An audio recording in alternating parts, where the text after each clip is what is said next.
Halloween feels simple enough: costumes, pumpkins, candy. But its story begins long before that, more than 2,000 years ago, in Ireland, a time when the end of autumn wasn't a celebration, but a reckoning. This is where Halloween was born, from fear, from fire, and from our oldest question: what waits for us in the dark? Food had to last for months. Illness spread when fires went out and the air turned damp. There were no streetlights, no heating, no safety net.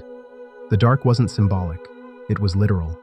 It swallowed the landscape, and with it came hunger, cold, and fear. So the night of Samhain wasn't a party.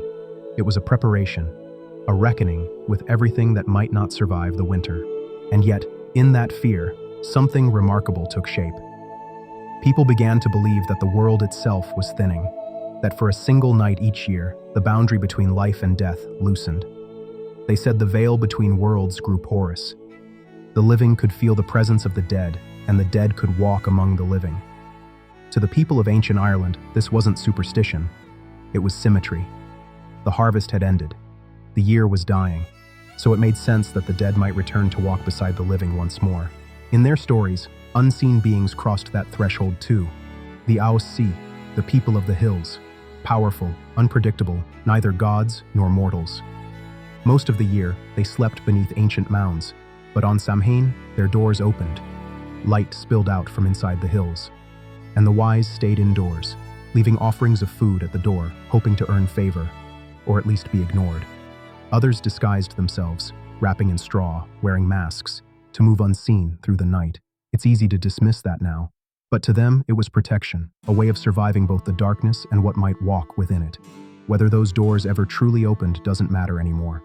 What matters is what the idea tells us, that even then people were learning how to live with mystery. As midnight approached, the fear of darkness met its answer. Across Ireland, every home let its hearth go cold.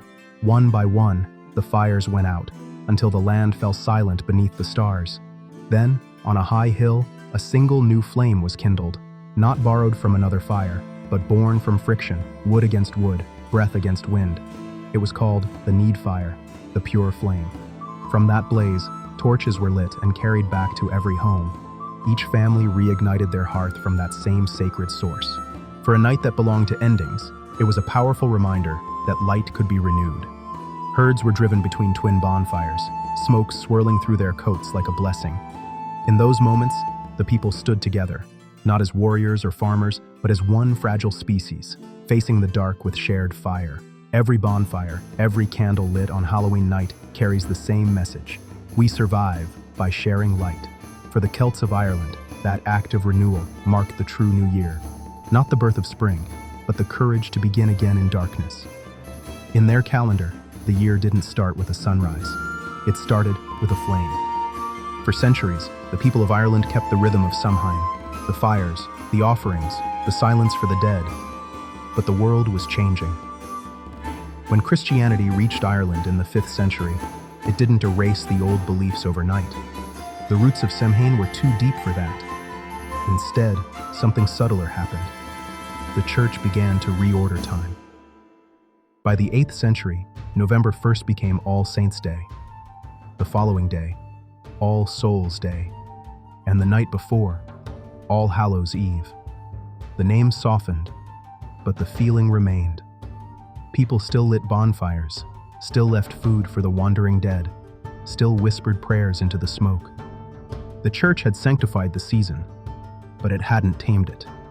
Later came souling, children and the poor going door to door, offering prayers for the dead in exchange for small cakes marked with a cross. The soul cakes replaced the offerings, but the logic was the same. A gift given, a spirit appeased, a household protected. Then came the Reformation, and centuries of suspicion. The bonfires dimmed. The old rites whispered underground, but they never vanished. Centuries later, those whispers crossed the ocean. Irish immigrants carried their Samhain customs to America, bits of fire, faith, and folklore packed among their few possessions. In the New World, the rituals adapted again. The old carved turnip became the pumpkin. Softer, brighter, easier to shape, it replaced the old root and gave the tradition a new life. The story of Stingy Jack, the man doomed to wander with a coal, merged with the glowing faces of autumn. The jack-of-the-lantern became jack-o'-lantern. By the late 1800s, Halloween had taken hold, first among Irish and Scottish communities, then across the continent.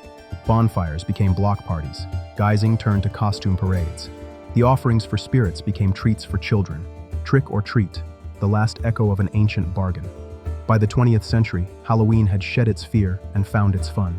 But beneath the masks, something older still lingers. The firelight, the disguises, the sense that on one night each year, the world still bends, just a little. 2,000 years ago, the people of Ireland lit fires to survive the darkness. Today we light pumpkins for fun, but the meaning isn't so different. The darkness never disappeared. We just learned how to live with it. Thanks for watching. If this story stayed with you, leave a like. It helps the channel reach others who still wonder about the world's forgotten origins. And if you'd like to journey further into the past and mysteries, consider subscribing. It makes a bigger difference than you might think.